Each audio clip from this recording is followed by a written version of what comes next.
สงกรานต์ให้ทุกคนยามพี่ยามน้องหรือว่าไปเล่นสงกรานต์ก็ขอให้เที่ยวสนุกและก็ปลอดภัยการเดินทางก็ระมัดระวังเด้อพี่น้องในผ่านเดือนก็เป็นห่วงทุกคนนั่นแหละยานเจ็บยานไข้มันยากซุมื้อนี้ได้เงินได้คำก็หมดคือเก่าคันว่าเกิดอุบัติเหตุกินเหล้าเพื่อแน่กินบ่หลายเมาแล้วก็บ่ขับรถอีกได้ยันอันตราย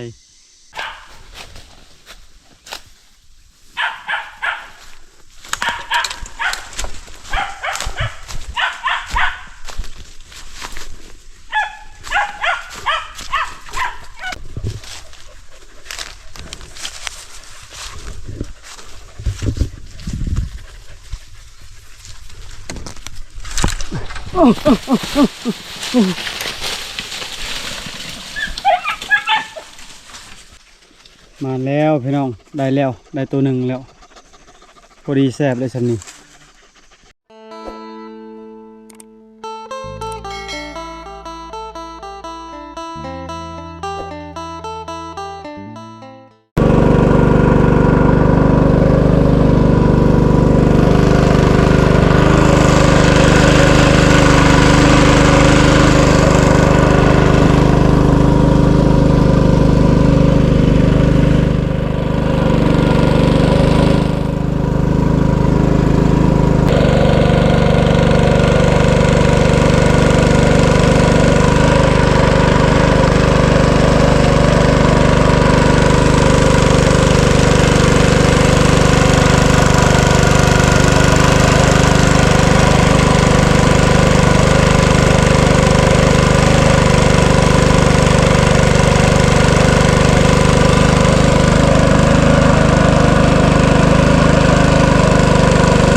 สบายดีพ่อแม่พี่น้องสบายดีตอนเช้า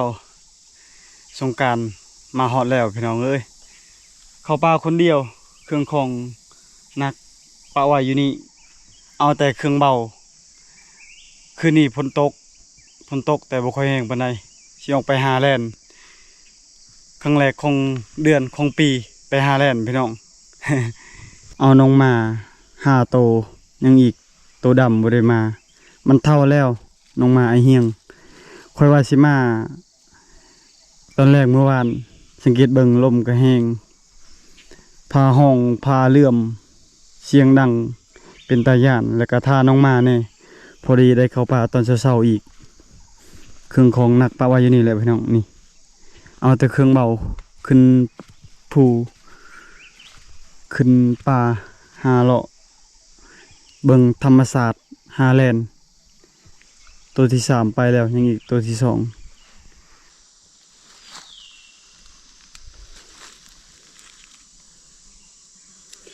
มังไฮกำลังสุกโอ้พี่น้องเต็มเลยมังไฮสุกมังไฮสุก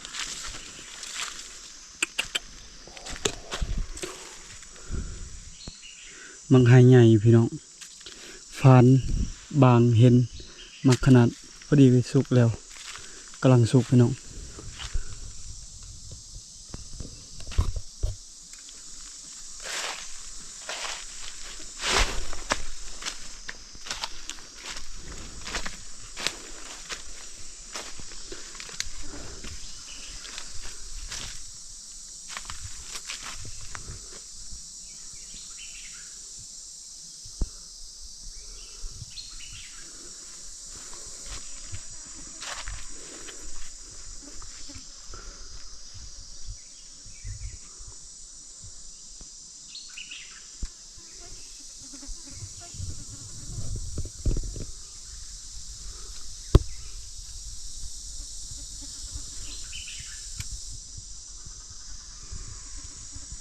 มาเฮาแล้วพี่น้อง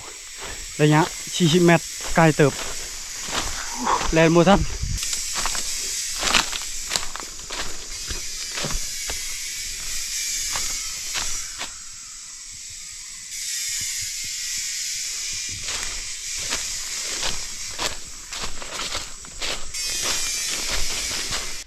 ไล่บ่ทันพี่น้องเอ้ยยังบ่พอน้องหมาอยู่เอ้า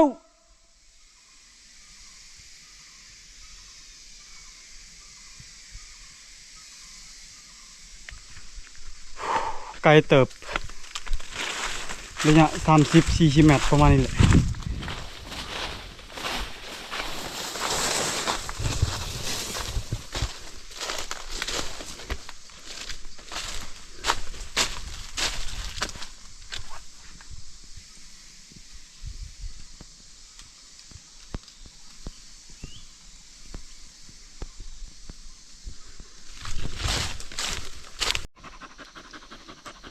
3 โตมาฮอดแล้ว2 โตยังบ่มาจักไปทางไหนแล้วบ่ทันพี่น้องสงสัยบ่ทัน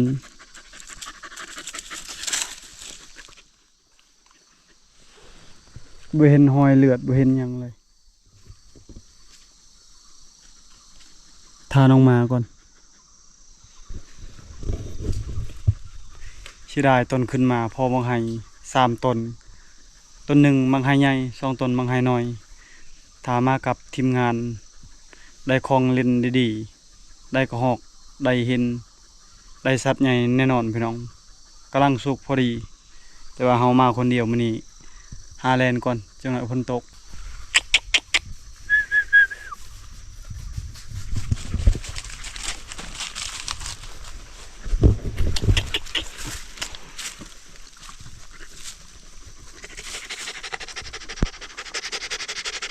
เก่งเบนหอยเลือดเลย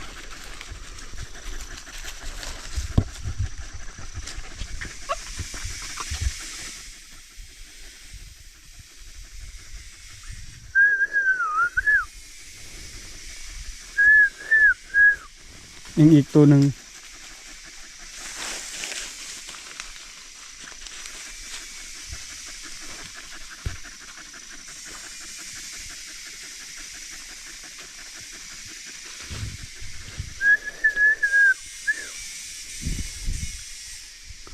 หลังจากฝนตกใหม่ๆยุงเต็มเลยยุงลายขนาดสมโชคมาแล้วสมโชคน้องมาครบแล้วไล่บ่ทันนี่จักสัตว์ใหญ่หรือว่าสัตว์น้อยเฮาไล่บ่ทันเห็นยังมาฝานมาเก่งสมโชคมาได้ยังเห็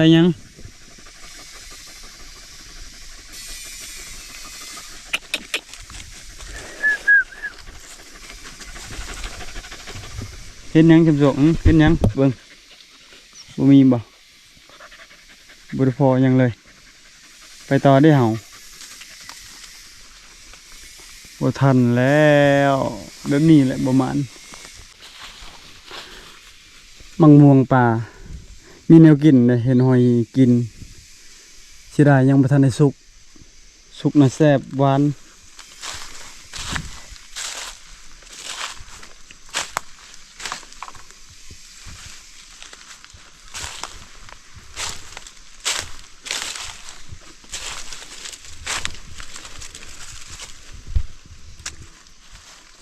มังม่วงป่าไปเอาไปไหมเอ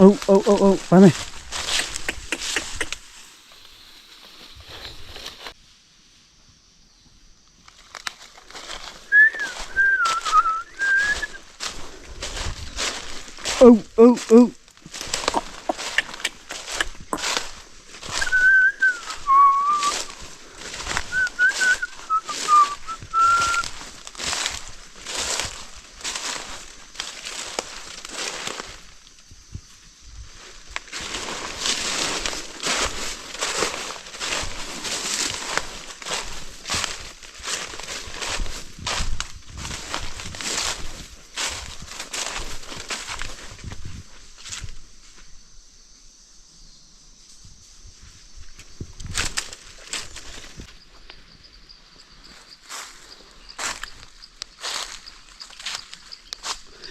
มังม่วงเป็นหมาก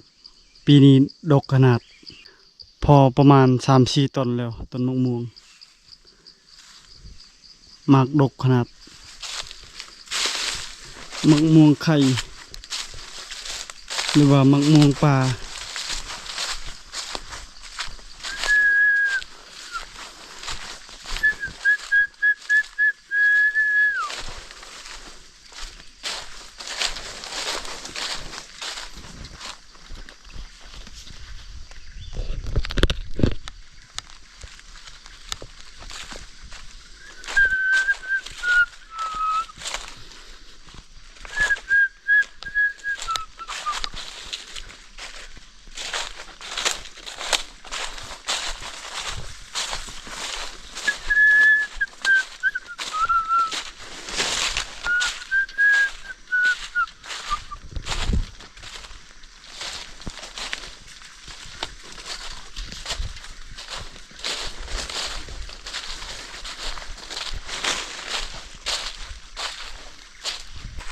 สงสัยแลนยังหมอก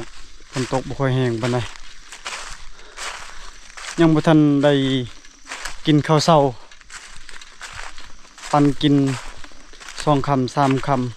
ำ ยุงหลายยุงพี่น้องไป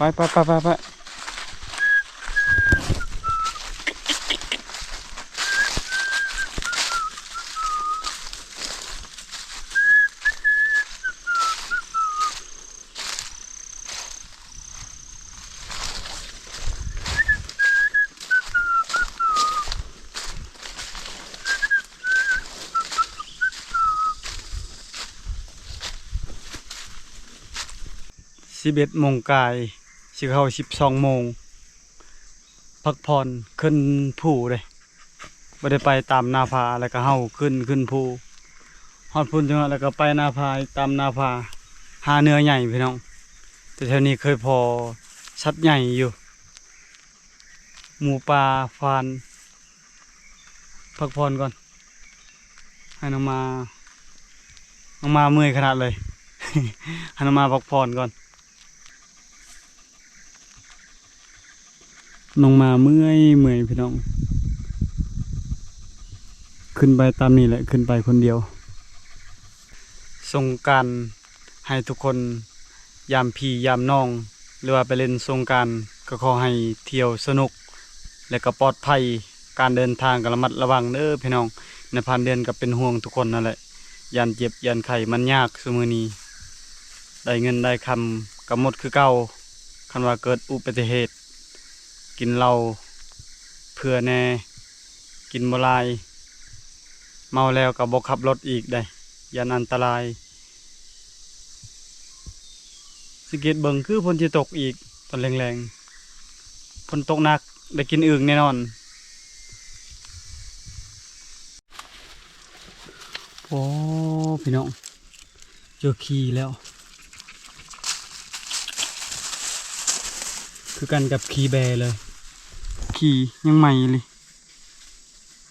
ถ้าบ่แม่นเหยืองสงสัยขี้ฟานดงก็ใหญ่คือกัน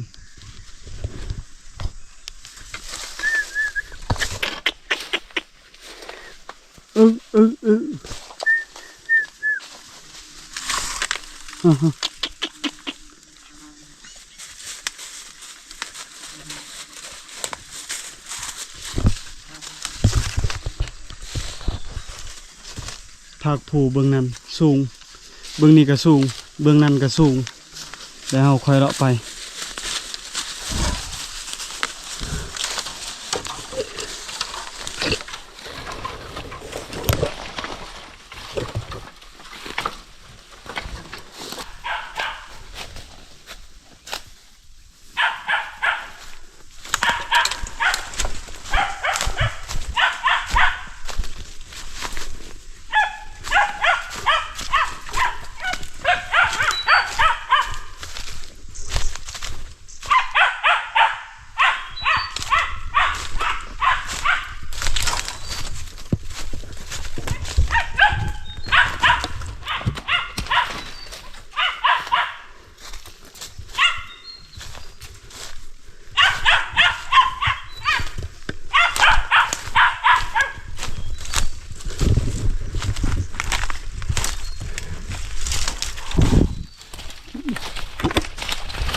โอ้แลนด์มีเนาะ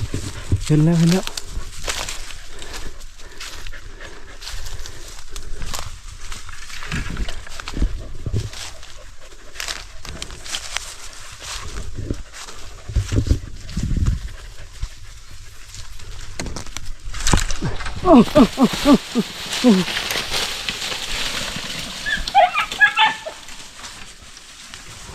โอ้ขึ้น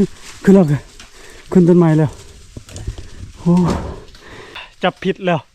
ว่าจะจับห่างบ่ได้บ่ถึงแล้วที่ยิงเอาอีกมันขึ้นต้นไม้แล้วยิงเอาอีกบัดนี้เกือบบ่ได้กิน จับผิดแล้วจับบ่ถึกเบิ่งสิยิงเอาก่อน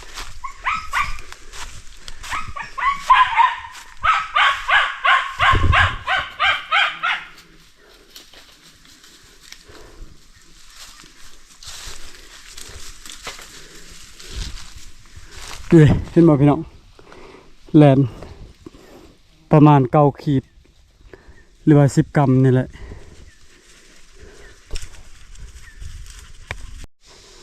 ยิงถึกแล้วแต่ว่ายังบ่ทันได้ตก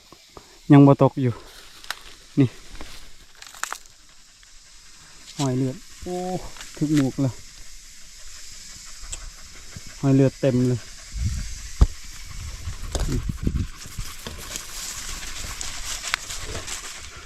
ระวังบ้างใกล้จะตกแล้วเอาอีก1 2 3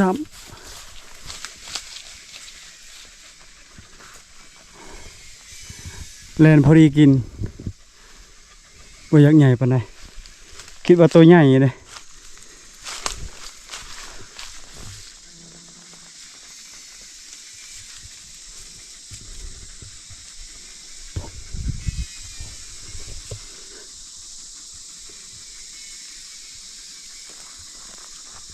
ถ้าใหญ่ประมาณ2 โล 3 โลเขาสิคลองเอา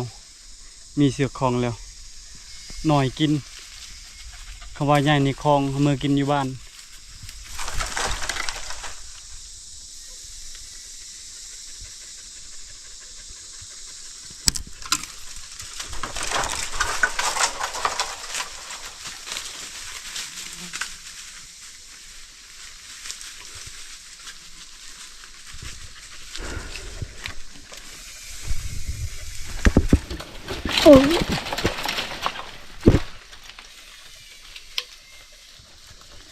ยังบ่ยอมตกอยู่บ่ตกง่ายๆหรอก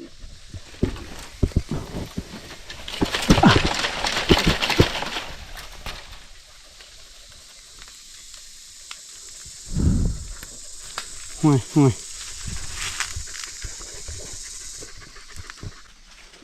มาแล้วพี่น้องได้แล้วได้ตัวหนึ่งแล้วพอดีแซ่บเลยสันนี่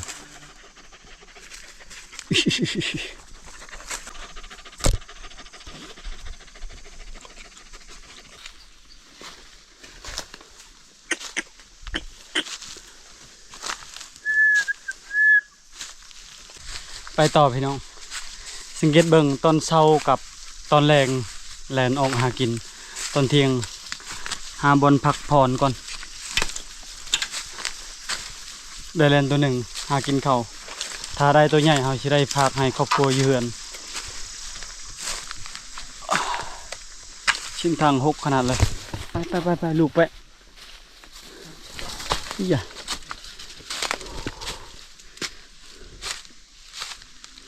ขอเวลาพักผ่อนก่อน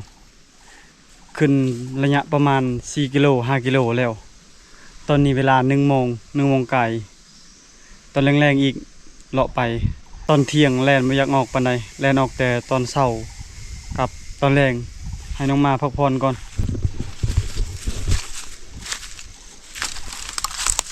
กินข้าวพี่น้องกินข้าวปันกินข้าวเช้าบ่อยากแซ่บได้บ่มีอาหารกินแล้วเฮาดังไฟได้อาหารแซ่บแล้ว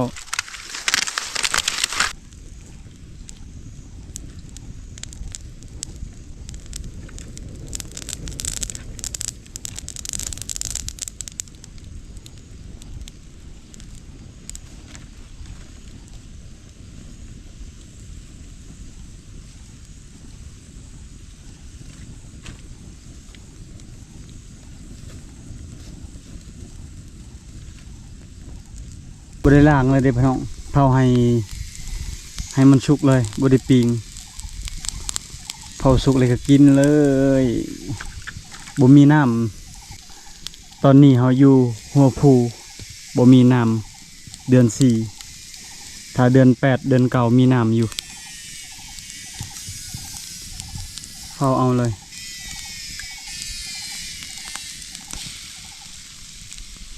เผาจนไหม้แล้วก็ให้มันสุกๆกินเลยขูดออกคือกันกับนางเค็มตอนนี้สุกเรียบร้อยแล้วพี่น้องน้ำล้างมือนะมีอยู่บัดน้ำล้างแลนครัวแลนน้ำน้อยเดียว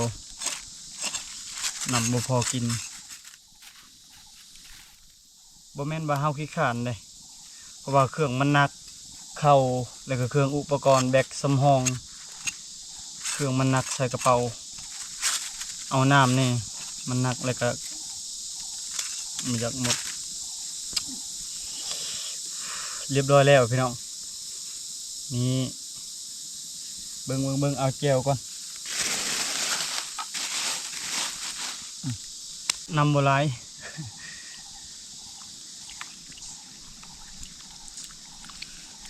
ล้างมือ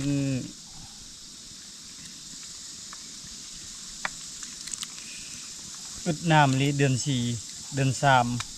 3มันบ่คือฤดูเดือน7เดือน8มีน้ำกินน้ำใส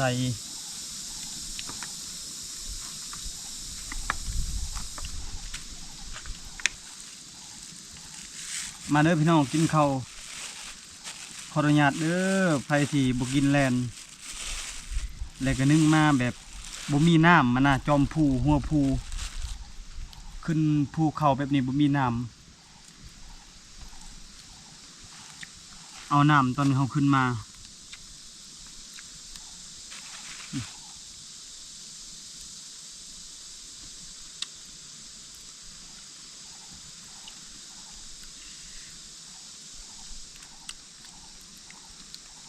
ตอนนี้นี่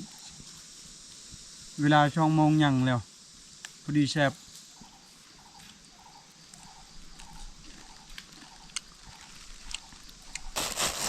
เจียวมีพิมพ์เพิ่นต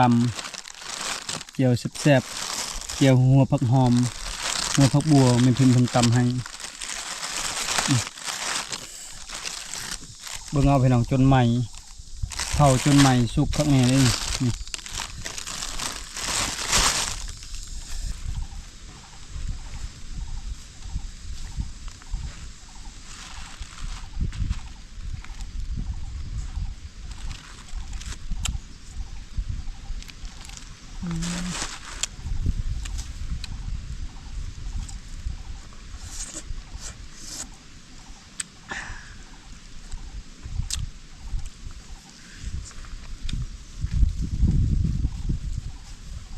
กินแลนครั้งแรกของปีเลยมันบ่มีข้าวแลนออกใหม่ๆจับ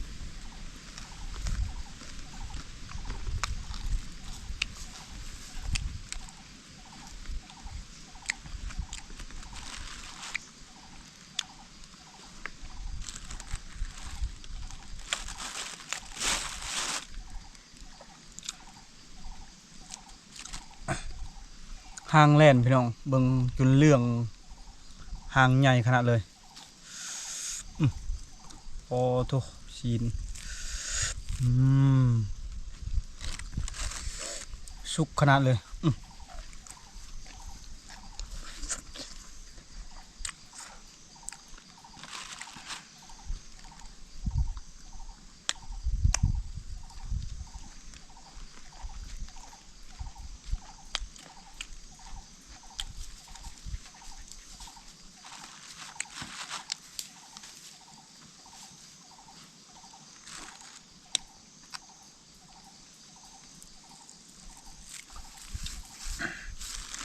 ปิงแลนจำแจวแซ่บแจวแซ่บขนาดเลยไม่เพิ่มเพิ่นตำ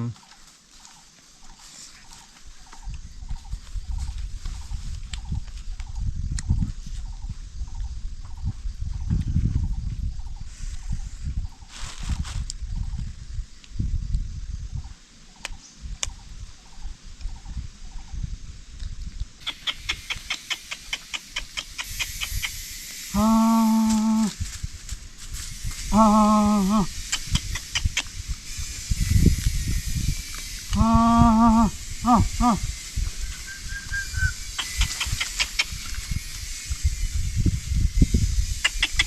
นี่เด้อ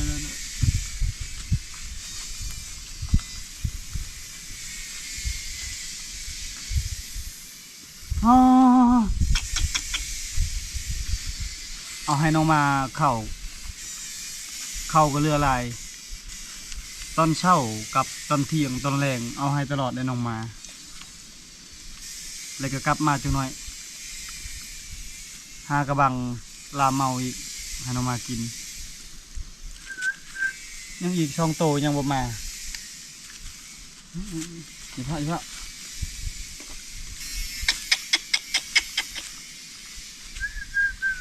พอดีกินข้าวอิ่มพี่น้องเอ้ยแต่ในผ่านเอาให้น้องมากินข้าวเบิด5 โตแล้วเฮายังสิไปต่อสิออกไปทางนี้อีกพี่น้องเพราะว่าเฮาขึ้นมาทางพี่หาแลนด์คือเก่ากับบ่มีหยังมาพักมาตอนก่อนอื่นขอบใจทุกคนที่เข้ามาติดตามแต่ต้นจนจบและคอมเมนต์ด้วยมาตลอดขอให้สุขภาพแข็งแรงหาเงินหาคำขอให้ได้หลายกว่าเก่าเด้อไปพอกันวิดีโอหน้าบาย